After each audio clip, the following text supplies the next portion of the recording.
Once upon a time, a person went to Gautam Buddha, seeking advice on how to control his emotions. The person was struggling with anger and frustration, and he was looking for a way to manage his emotions better. Buddha smiled and asked him to sit down. He said, "I will tell you a story. Once upon a time, there was a king who ruled a prosperous country one day. He decided to visit the neighboring kingdom. He had heard that the king of that kingdom was famous for his wisdom. When the king arrived, he was welcomed with great honor. The king of the neighboring kingdom had prepared a grand feast in his honor. During the feast, the king noticed a fly in his soup. He was disgusted and ordered his servant to bring him another bowl of soup. The king of the neighboring kingdom saw this and said, "Your Majesty, please do not be angry. It was just a small fly." "It does not matter," the king replied. "I cannot tolerate such things. Even a small fly can ruin my mood." The king of the neighboring kingdom smiled and said, "Your Majesty, allow me to give you a piece of advice. It is not the fly that ruined your mood, but your reaction to it. You have the power to control your emotions. Do not let them control you." The king realized the wisdom in these words and returned to his kingdom. From that day onwards, he started practicing the art of not reacting to situations that would previously trigger his emotions. He found that he was able to maintain his composure in challenging situations and was able to make better decisions.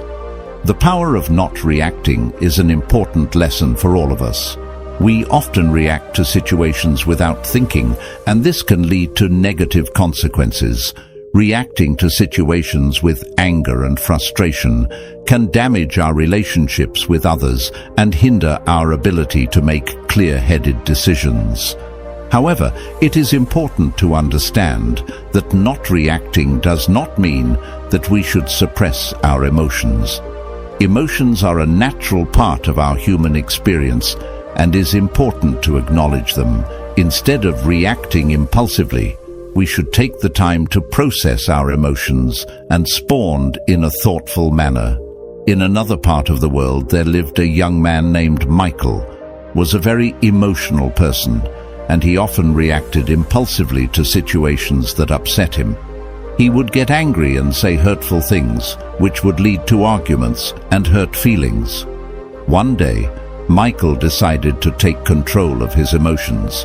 He knew that his impulsive reactions were causing more harm than good, and he wanted to change. He started practicing mindfulness and meditation, which helped him become more aware of his thoughts and emotions. He also started practicing the art of not reacting. Whenever he found himself in a situation that would normally trigger his emotions, he would take a step back and take a few deep breaths. He would then assess the situation calmly and respond in a thoughtful manner. At first, it was difficult for Michael to control his emotions. He would still get angry and frustrated, but he would take a step back and not react impulsively. As he continued to practice, he found that it became easier to control his emotions. Michael also noticed that his relationships with others improved. He was no longer getting into arguments and hurting people's feelings. Instead, he was able to communicate in a calm and thoughtful manner, which helped him build stronger relationships. One day, Michael's friend came to him for advice. His friend was going through a difficult time, and he was feeling very upset. Michael listened to his friend's problems and offered words of comfort and support. His friend thanked him and said, "You always know just what to say. You never get angry or upset." Michael smiled and replied, "It's not that I never feel angry or upset. It's just that I've learned to control my emotions and not let them control me. It's a powerful tool that has helped me improve my relationships and my overall well-being." Michael's friend was impressed and asked him how he learned to control his emotions. Michael shared his experience with mindfulness and the power of not reacting. He encouraged his friend to try it out for himself, and his friend was grateful for the advice over time. Michael became known for his calm and thoughtful demeanor. He was able to handle difficult situations with ease, and people admired him for his strength and resilience. He continued to practice mindfulness and the art of not reacting, and he found that it brought him a sense of inner peace and happiness. The power of not reacting is a valuable lesson that we can all learn from. It takes practice and patience, but the rewards are well worth it. By controlling our emotions, we can improve our relationships, make better decisions, and live a more fulfilling life. The moral of the story of the king and Michael teaches us that we have the power to control our emotions. We may not be able to control what happens to us, but we can control how we react to it by practicing mindfulness and the art of not reacting. We can learn to control our emotions and respond in a thoughtful manner. It's a powerful tool that can help us improve our relationships, our well-being, and our overall quality of life. So let us take the time to practice and cultivate this powerful skill, and let it transform our lives for the better. Anger will never disappear, so long as thoughts of resentment are cherished in the mind. Anger will disappear just as soon as thoughts of resentment are forgotten. He who holds back, rising anger like a rolling chariot, hear my call.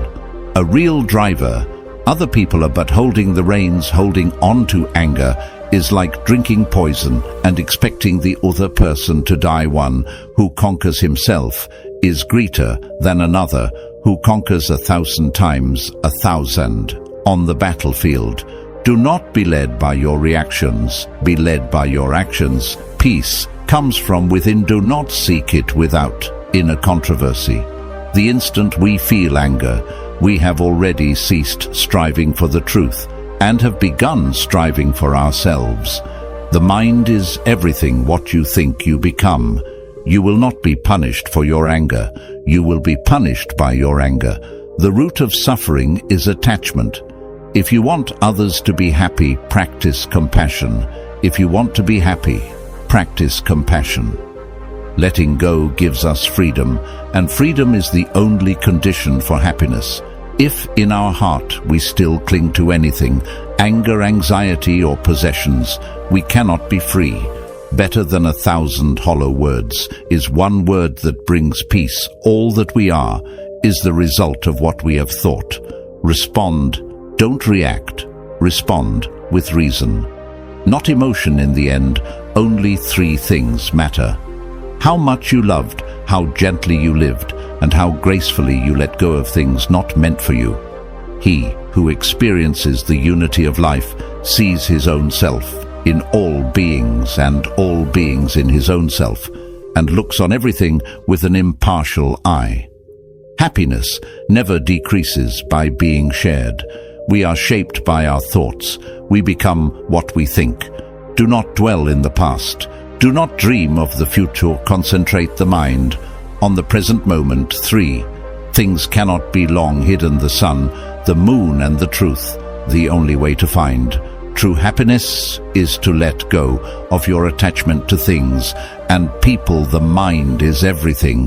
What you think, you become. It is a man's own mind, not his enemy or foe, that lures into evil ways.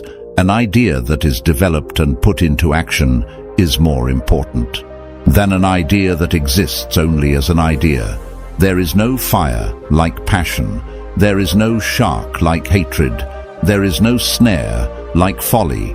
There is no torrent like greed. What we think, we become. All that we are arises with our thoughts. With our thoughts we make the world. If you want to fly, you have to give up what weighs you down. If you want to change the world, change yourself first. Happiness is not something ready made. It comes from your own actions. The trouble is, you think you have time. The mind is like water when it's turbulent. It's difficult to see when it's calm. Everything becomes clear. The tone like a sharp knife. Hills without drawing blood. Do not seek to follow in the footsteps of the wise. Seek what they sought. Purity or impurity depends on oneself. No one can purify another. Let us rise up and be thankful, for if we didn't learn a lot today, at least we learned a little. And if we didn't learn a little, at least we didn't get sick. And if we got sick, at least we didn't die. So let us all be thankful. The only real failure in life is not to be true to the best. One knows the past is already gone. The future is not yet here. There's only one moment for you to live. To be idle is a short road to death, and to be diligent is a way of life. Foolish people are idle. Wise people are diligent. Hatred does not cease by hatred, but only by love. This is the eternal rule. Whatever a monk keeps pursuing with his thinking and pondering, that becomes the inclination of his awareness. Do not dwell in the past. Do not dream of the future. Concentrate the mind on the present moment. The mind is everything. What you think, you become. Do not look for a century in anyone except yourself. The only way to do great work is to love what you do, if you haven't found it yet. Keep looking, don't settle. As with all matters of the heart, you'll know when you find it. The greatest glory in living lies not in their falling, but in rising. Every time we fall, no one saves us but ourselves. No one can, and no one may. We, ourselves, must walk the path.